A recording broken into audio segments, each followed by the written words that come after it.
Le péché dans la vie de quelqu'un peut-il empêcher sa guérison ou nuire à l'obtention de son miracle? C'est un autre point que j'entends souvent, qui est à mon avis une autre vache sacrée qui dépouille les chrétiens de leur puissance et de l'œuvre pleinement accomplie de Christ à la croix. Parmi les points que j'entends très souvent, comme je me répète, les chants dans la chair de Paul, Aphrodite qui a été laissé malade, des trucs comme ça qui sont toujours récurrents.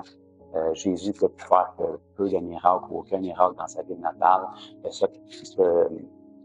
Cette façon de penser-là que le péché dans la vie de quelqu'un peut empêcher l'obtention d'une guérison est encore une fois une doctrine qui, à mon avis, est arrivée au fil des ans, qui aurait jamais dû arriver si chaque disciple de Jésus avait vu 100% des gens pour qui il priait être guéris instantanément.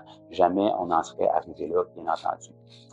Malheureusement, à cause de l'incrédulité et qu'on doit toujours progresser, je crois que les gens, à un moment donné de leur parcours, ont vu des guérisons, ont vu des miracles, et tout à coup, ils se sont retrouvés dans une situation où ils ont dû prier pour quelqu'un, comme les disciples, les apôtres dans Matthieu 17, au pied du mont de la Transfiguration. Ils ont prié pour une personne. Auparavant, ils voyaient toujours les miracles se produire. Tout à coup, le miracle, la guérison, la délivrance ne s'est pas produit comme ça aurait dû se faire. Donc, évidemment, on devient analytique et on commence à chercher les raisons du pourquoi la personne ne serait pas guérie.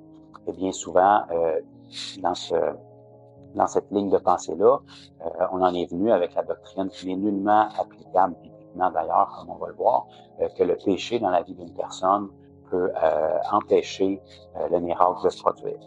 Bien évidemment, beaucoup de maladies peuvent être attachées à certains péchés. Il y a beaucoup de choses au niveau émotionnel qui peuvent produire des maladies aussi. On sait que les démons peuvent produire des maladies physiques aussi. Mais le fait est que Jésus a tout accompli, il a tout vaincu à la croix et il est au-delà de tout ce qui est péché et de tout ce qui est force démoniaque. Donc, peu importe quelle est la souche du problème, ça a été pleinement accompli déjà. Donc, pour reprendre ce principe-là que le péché peut limiter, souvent on va entendre, par exemple, les gens vont dire, mais s'il y a de la rancune ou du non-pardon dans la vie de quelqu'un, c'est peut-être qu'est-ce qui bloque la guérison.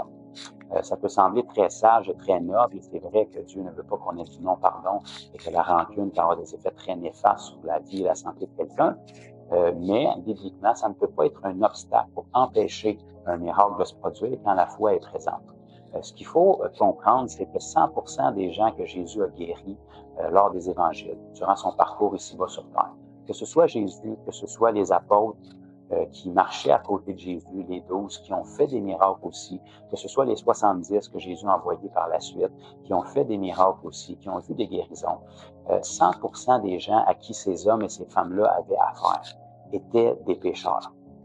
Donc, forcément, il y avait une multitude de péchés dans leur vie. Il y avait des non-pardons qui étaient là. Il y avait des repentances qui devaient être faites. Pourtant, ces gens-là ont vécu des guérisons et des miracles quand même. Donc, on sait, avant que Jésus meure et ressuscite, personne n'était chrétien. Personne n'était né de nouveau. Ce miracle-là n'était pas accessible à qui que ce soit. Même les disciples qui suivaient Jésus durant son parcours sur terre étaient des hommes pécheurs qui suivaient Jésus, qui avaient foi en Jésus, mais qui n'avaient pas été régénérés, qui n'avaient pas vécu le miracle de la nouvelle naissance. C'est pour ça que lorsque Jésus parlait à Pierre, par exemple, il lui a dit « Et toi, lorsque tu seras converti, fermis tes frères », stipulant qu'il ne l'était pas encore. Donc, 100% des gens pour qui Jésus ou les apôtres ou les disciples qui ont suivi priaient au moment des évangiles avaient du péché dans leur vie. Forcément, ces gens-là, parmi ces péchés-là, avaient du non-pardon, par exemple. Donc, de dire que une personne qui n'a pas pardonné ou qui a de la rancune bloque la puissance de Dieu d'agir dans sa vie, c'est une doctrine qui est pas appuyable bibliquement. Donc, tous ces gens-là qui étaient pécheurs, Jésus n'a pas demandé à aucun d'entre eux de se repentir de leurs péchés avant de pouvoir expérimenter leur miracle. Au contraire, dans la majorité des cas, il leur donnait la guérison qui était nécessaire, la délivrance qui était nécessaire, et ensuite, il leur disait « va et ne pêche plus ». C'est un non-sens aussi quand on réfléchit au fait que Jésus a donné par son Saint-Esprit la puissance à l'Église de guérir les malades, de chasser les démons, de faire divers signes miraculeux qui sont rattachés, par exemple, comme vous le savez, aux 9 dons de l'Esprit de 1 Corinthiens 12. Donc, ces signes-là nous sont donnés pour être capables de convaincre ou d'attirer l'attention des gens qui sont sans Christ, donc de toute évidence qui sont pécheurs. Donc, si on doit attendre qu'il n'y ait plus de péché dans leur vie pour que le surnaturel puisse se produire, on est complètement dépouillé des armes que Dieu nous donne. Donc, la meilleure façon de faire un croyant avec un incroyant, c'est de lui démontrer la puissance de Dieu.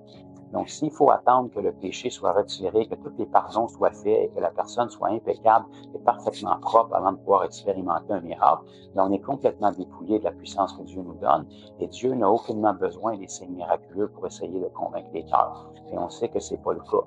Jésus faisait des miracles, les foules affluaient autour de lui à cause des miracles qu'il faisait. Et pourtant, ces gens-là étaient pécheurs, il y avait du non-pardon, il y avait de l'impudicité dans leur vie, il y avait de l'infidélité, il y avait du blasphème dans leur vie. Pourtant, ces gens-là expérimentaient tout de même les miracles. Donc, le péché dans la vie des gens, bien évidemment, Dieu ne le désire pas, mais ça peut pas être un obstacle à la puissance de Dieu.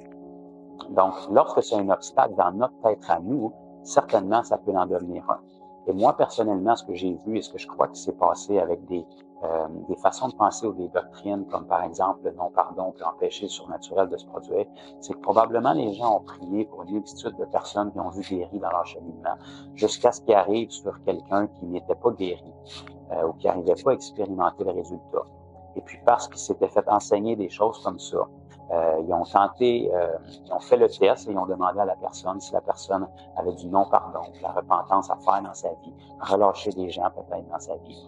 Et bien évidemment, comme la majorité des gens qui sont sans Christ, tout le monde a un non-pardon qui doit être géré à un moment donné dans sa vie. Et dès le moment que ces gens-là admettaient qu'il y avait de la rancune envers quelqu'un ou quelque chose du genre, et puis qu'ils étaient accompagnés dans ce cheminement-là de se repentir, de pardonner à la personne, eh bien là, la personne qui était en charge de la prière, soudainement était capable d'activer sa foi parce que pour elle, la seule barrière à la guérison était enlevée. Et là, les gens voyaient le miracle se produire et de toute évidence, ils ont commencé à construire sur des doctrines de ce genre-là en disant si certains points sont enlevés dans la vie des gens, alors ils pourront expérimenter leur guérison. Mais la raison pourquoi les gens étaient soudainement guéris, pour moi, ce n'est pas parce que la rancune avait été relâchée. C'est simplement parce que le point qui nourrissait l'incrédulité dans la vie du croyant a été enlevé. Donc, si on croit que la rancune peut être un blocage, évidemment, elle va en être une sur notre foi et elle va nourrir notre incrédulité. Et dès le moment que les gens demandent pardon, le seul blocage à notre foi est enlevé, donc là, le miracle peut se produire. Mais c'est pas parce que le non-pardon empêchait Dieu d'agir, c'est parce que le non-pardon empêchait notre foi à nous, à cause qu'on a mis une fausse croyance sur ce principe-là. Donc, il n'y a absolument rien dans la vie de qui que ce soit qui peut empêcher la puissance de Dieu d'agir. En fait, tout a été déjà payé il y a 2000 ans, que ce soit pour les péchés, que ce soit pour la guérison, que ce soit pour toute oppression, possession démoniaque. Maintenant, c'est à nous d'y placer notre foi et de ne pas laisser aucune vache sacrée entrer dans notre système de croyances qui vont venir nous dépouiller de la plénitude de ce que Christ a accompli pour nous. Donc, j'espère que ça peut vous aider, que ça peut vous empuissancer à marcher davantage à l'image de Christ. N'oubliez jamais, Jésus est notre modèle parfait. 100% des gens pour qui Jésus priait étaient guéris, pécheurs ou avec une certaine foi. Donc, notre modèle à suivre, c'est Jésus. Soyez bénis.